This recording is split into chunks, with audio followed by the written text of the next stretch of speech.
Allez, c'est parti. Alors, Hervé Refait, la boule bleue, Marseille. Bonjour. Bonjour. En quelques mots déjà, parce que c'est l'histoire très longue. Présentez-nous un peu cette affaire du père à toi, etc. Très bien, avec plaisir. Donc la boule bleue, depuis 1904, 4 générations, depuis que mon arrière-grand-père avait créé ses premières boules en bois clouté.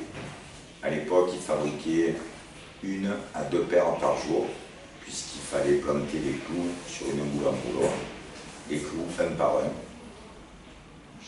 en colimaçon, et ça prenait beaucoup de temps. Et donc aujourd'hui, 4 générations après, la boule bleue existe toujours. Chaque génération a apporté une pierre à l'édifice. Et aujourd'hui, j'ai l'honneur et le plaisir de diriger cette petite entreprise familiale qui n'est autre que le plus ancien fabricant de boules au monde, encore en activité. De surcroît, à Marseille, berceau des boules depuis l'Antiquité, depuis plus de 2600 ans, quand les phocéens grecs ont débarqué à Marseille pour fonder Massalia, ils avaient des boules en pierre dans les cales de leur galère. Et le jeu est resté chez nous il y a 2600 ans. Donc la boule bleue, c'est la vraie boule de Marseille, provençale. Et le dernier artisan à fabriquer les boules de pétard. Donc, c'est un honneur pour nous de te recevoir, puisque cette histoire est très longue. Merci. Et c'est un honneur pour la boule bleue d'être partenaire des Ducnotes. Alors, justement, pour une boule de renommée mondiale, puisque après les autres sont devenus des gros usiniers là-dessus, mais ça c'est une boule artisanale, c'est une boule qui est connue des genres de boules. Le commun des mortels pourrait se dire, qu'est-ce qu'il est venu faire chez les Ducnotes?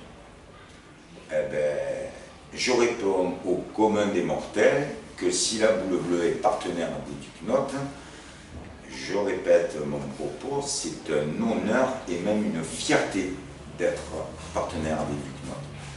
Pourquoi? Parce que tout est dit dans le nom éduc. Éducation, et surtout éducation non seulement technique de la pétanque ou du jeu provençal, mais ça, on peut l'apprendre dans toutes les écoles de boules, plus ou moins bien selon les éducateurs ou leur niveau technique ou leur pédagogie. Mais moi, ce que j'ai aimé d'entrée quand on s'est rencontrés, c'est les valeurs que vous défendez, des valeurs tout simplement éducatives. Et ça, aujourd'hui, ça manque dans notre société, et ça manque encore plus dans le milieu des boules, qui est un sport très populaire, et tant mieux, mais où l'éducation a parfois beaucoup de choses, il y a beaucoup de choses à revoir ou à redire. Et on le retrouve malheureusement sur les concours de boules et les compétitions, avec des écarts de langage, des écarts de comportement, l'irrespect des règles, l'irrespect des organisateurs, de l'organisation d'un concours, et l'irrespect face à ses adversaires quand c'est pas face à un arbitre. Irrespect verbal, d'accord, mais quand c'est de l'irrespect ou de la violence ou de l'agression physique,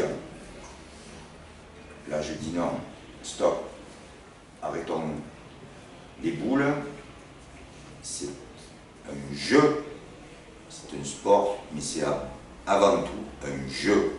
On joue aux boules, alors que ça reste un jeu pour le plaisir, pour la gagne, mais dans le respect des autres et du sport. Le sport, c'est la compétition, le dépassement de soi, mais avant tout le respect du jeu et de l'adversaire et des règles. Qui sait respecter les autres dans un sport sera respectable dans son sport, mais aussi dans la vie. Merci. Bien, alors, super bien.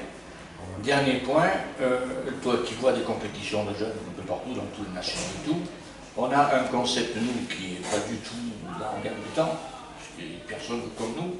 Est-ce que tu vois un intérêt à cette façon qu'on a de faire avec le fait qu'on mette un minime, un cadet, un junior, entre ceux qui disent ouais, les grands, machin, compagnie. Mais je crois que la réponse est dans la question, c'est-à-dire que justement vous sortez des sentiers battus et de pratiquer comme ça, mais ça favorise quoi? Ça favorise le côté social et fraternel entre les joueurs et joueuses, parce qu'en plus il y a des filles, et tant mieux.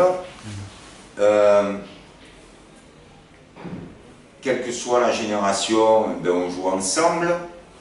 Donc il n'y a pas les grands qui font les cadors et les petits qui restent les petits pitchouns, les minons ou les gaffettes qui débutent, talentueux ou pas. Et justement, quand on voit ça, quand on les voit jouer ensemble, s'encourager, s'apprendre les petites techniques, les ci et là, mais c'est magnifique. Mais déjà, ça fait ressortir le côté collectif du sport boule. Quand on joue en tête à tête, on est un contre un, mais dès qu'on est en doublette ou en triplette, c'est un sport collectif. Et puis en plus, avec 3 générations différentes, c'est splendide et ça rend les plus grands beaucoup plus humbles. Et ça aussi, ça fait partie de vos valeurs que je partage. Alors, forcément que nous aussi, le seul point noir, pas par rapport à nous, mais par rapport à ce que tu dis, c'est qu'une fois qu'on les lâche dans la nature, c'est plus la même. Et oui, l'individu reste lui-même. Mais en général, il y a toujours des bons restes. Hein. Quand les fondations sont bonnes, la maison elle tient. Voilà. On se quittera sur ces dernières paroles. Quand les fondations sont bonnes, la maison elle tient. Donc la maison Réducnote elle tient. Et elle tient bon. Et la boule bleue et le partenariat boule bleue avec Educnote, eh bien, il tient bon depuis presque 10 ans aujourd'hui. Et c'est pas fini. Voilà, pourvu que ça dure. Merci. Merci à vous et encore bravo pour tout ce que vous faites et la façon dont vous le faites. Présidé par un homme assez exceptionnel, et il en faut. Sinon, ben, ça ne marche pas. Soit ça n'existe pas, ou soit ça existe un peu, mais ça ne dure pas longtemps. Donc, vous avez la chance d'avoir un président qui est d'un humanisme extraordinaire, qui en plus sait faire les choses et bien les organiser. Et comme tout bon qu'il est, eh bien, il est entouré d'une bonne équipe aussi, compétente et fidèle, parce que ça fait des années qu'on se connaît et qu'on se retrouve chaque fois. Et ça, il n'y a pas de hasard. Voilà. Et quelque part, nos histoires se rejoignent, puisque nous aussi, petits que nous sommes, et originaux dans notre marché, un peu comme vous, vous êtes originaux par rapport à tout, à l'existant, et à tout ce qui existe, à la Fédé, voir toutes les lourdeurs qu'il peut y avoir, ou les mentalités qui freinent ou qui bloquent par rapport au changement et à l'évolution, vous avez su faire, vous faites encore de manière originale et surtout efficace. Nos histoires se rejoignent puisque nous, petits que nous sommes, et originaux dans notre segment de notre niche de marché de la pétanque et du jeu provençal, eh bien on est toujours là. Et je pense que c'est pas par hasard. Quand on fait les choses bien, et surtout avec humanité, et qu'on aime ce qu'on fait, et qu'on aime les gens, eh bien ça peut que durer. Voilà, ainsi soit-il, dans la paix du Seigneur, Amen. Merci.